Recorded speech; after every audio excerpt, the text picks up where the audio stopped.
Hi friends!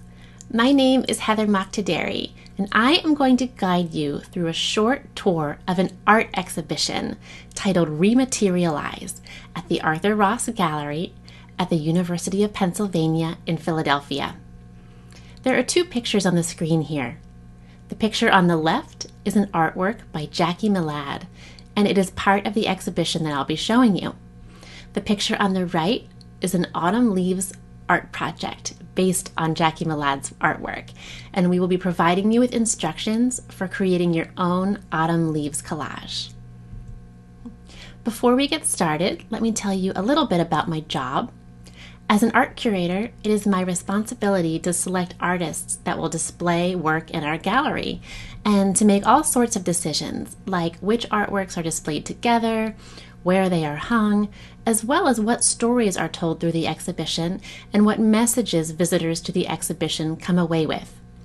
It is also my job to find ways for young visitors like yourself to learn from the exhibition and be inspired to think about the artworks in ways that are interesting to you.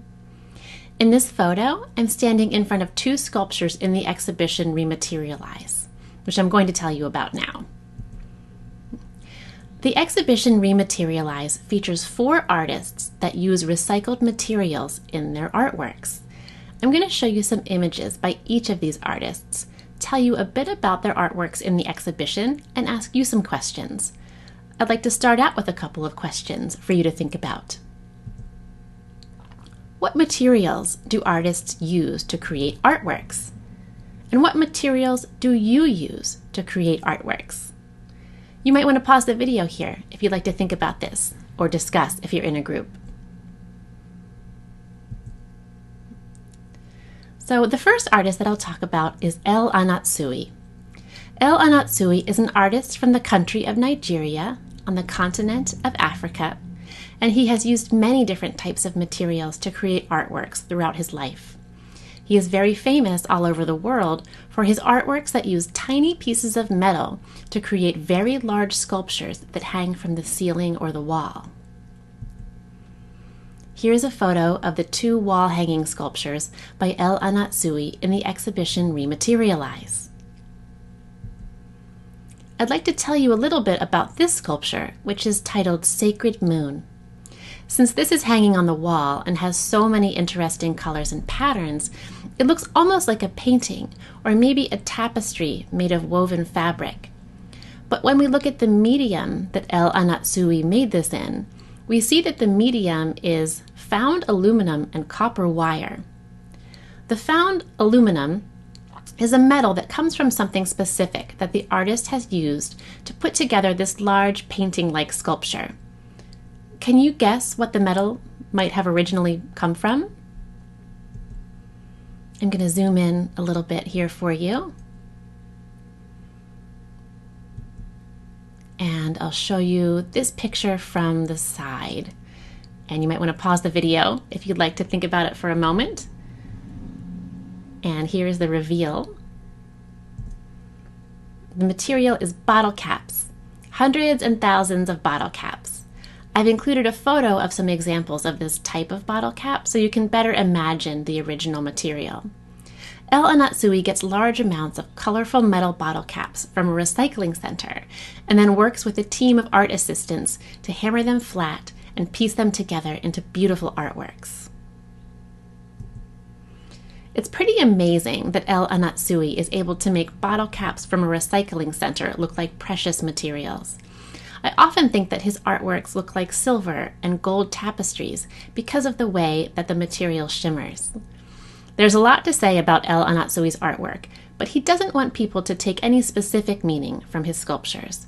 He wants people to enjoy them and use their own imagination to think about what they mean.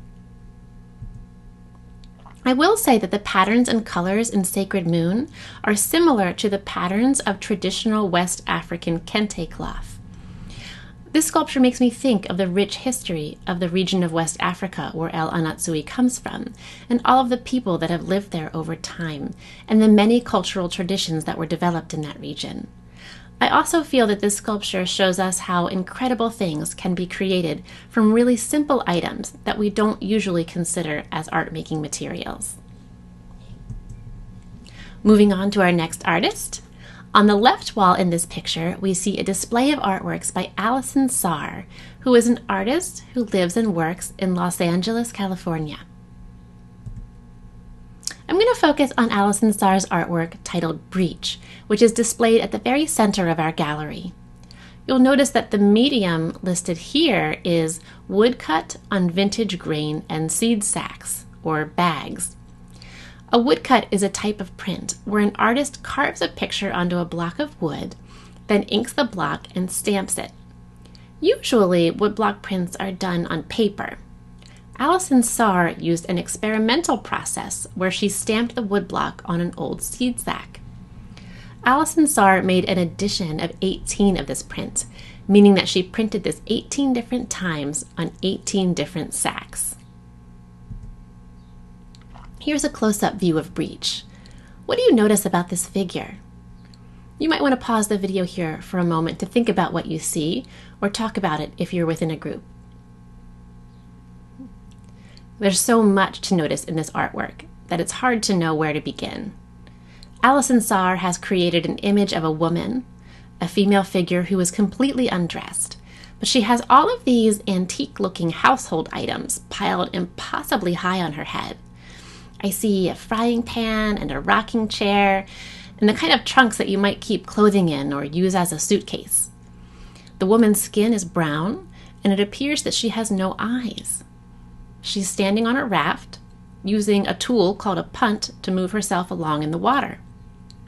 The story behind this work is that Alison Saar was researching a terrible flood that happened almost 100 years ago, known as the Great Mississippi Flood of 1927. During that flood, a community of black farm workers had to stay and keep the floodwater back using levees, which are basically big mounds of dirt.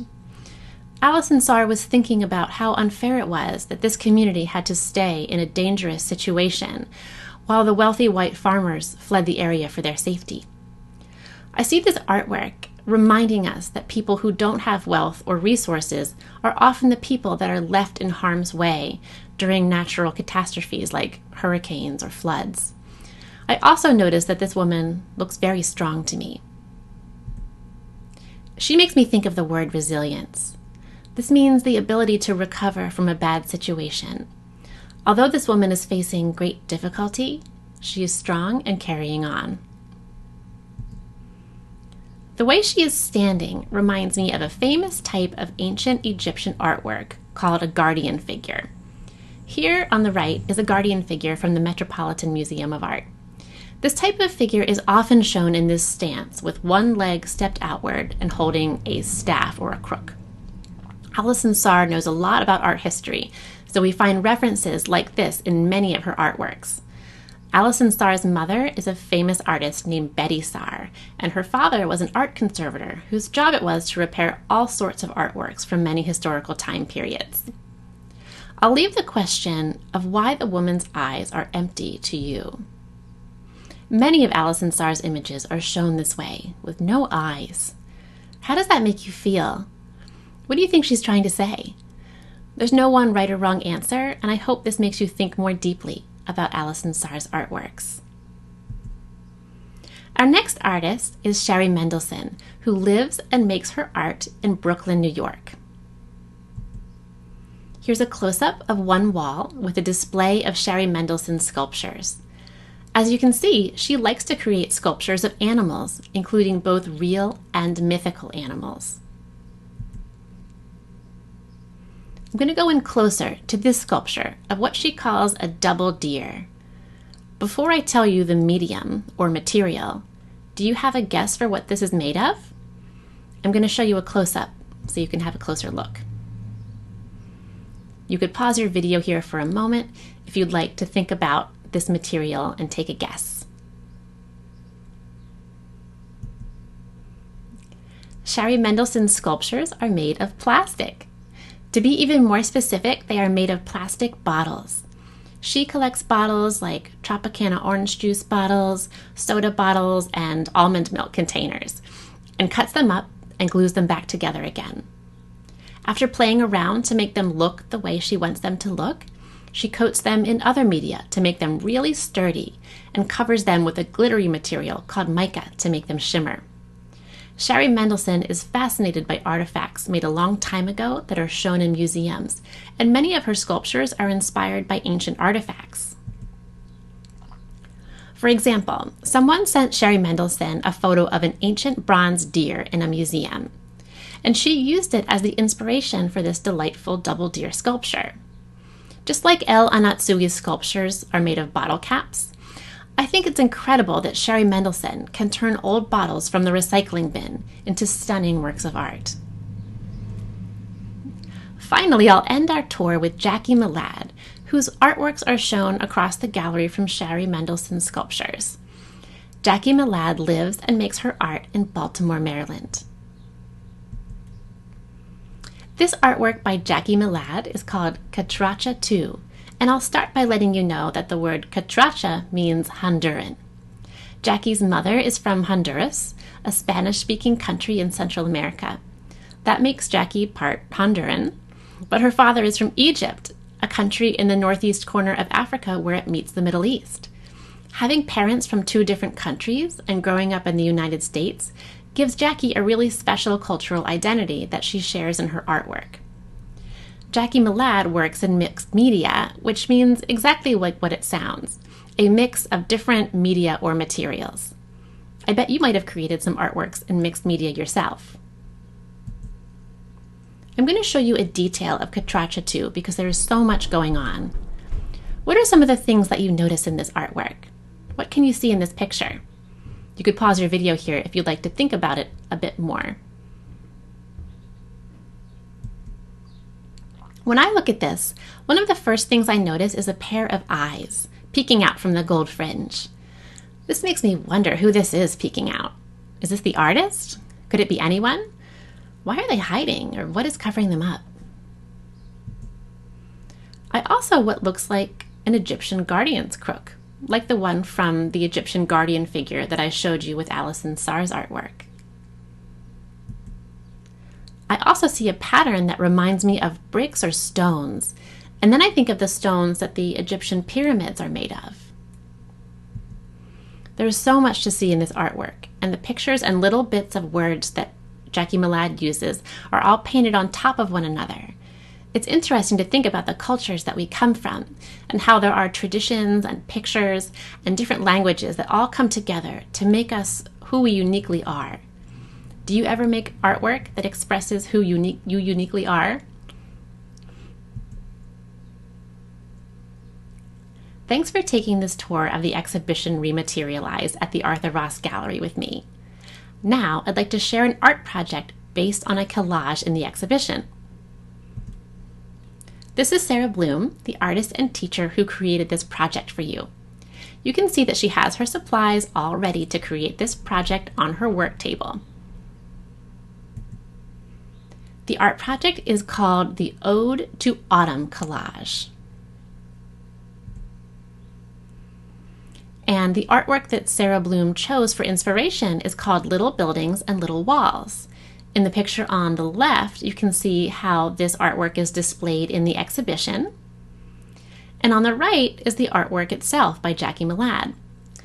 And in the center is your art project, inspired by Jackie Milad's artwork. Let's start out with the word collage. A collage is a form of visual art that is made up of many different art-making materials assembled together. It's a type of mixed media art. Here's your list of materials for using for this project, although you can use any combination of art supplies that you have on hand.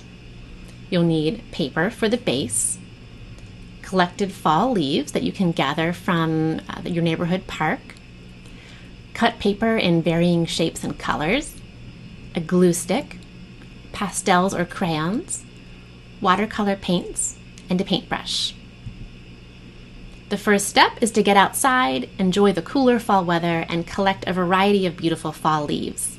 I did this myself, and I found it so interesting to see how many different types of leaves were on the ground in my little neighborhood park.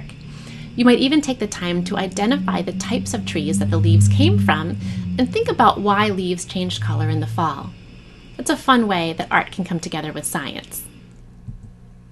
Next, gather all of your supplies so that you have them in one place. Sarah Bloom recommends starting out by laying out your cut shapes first. Play around with the design until you like it, and then glue the shapes down with the glue stick.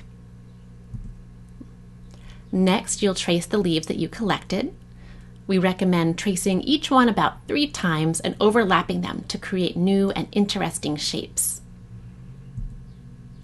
Next, you'll add watercolor paint. In this composition, Sarah Bloom used the complementary colors of blue and orange. As a final step, glue on some of the leaves that you collected. You'll have yourself an autumn collage to celebrate this wonderful time of year. I hope you've enjoyed this tour of the exhibition Re-materialize and the art project inspired by the exhibition. I have a special message for parents and teachers. Please tell us what you thought of this program. It will help us as we develop new virtual arts programming. Please use the feedback link on our website on the virtual program page for this activity and tell us what you thought of the program. We would also love to see photos of the artworks that you create. You can send them right to me at hgm@upenn.edu. Thank you for participating, and we hope to bring you more enriching activities in the future.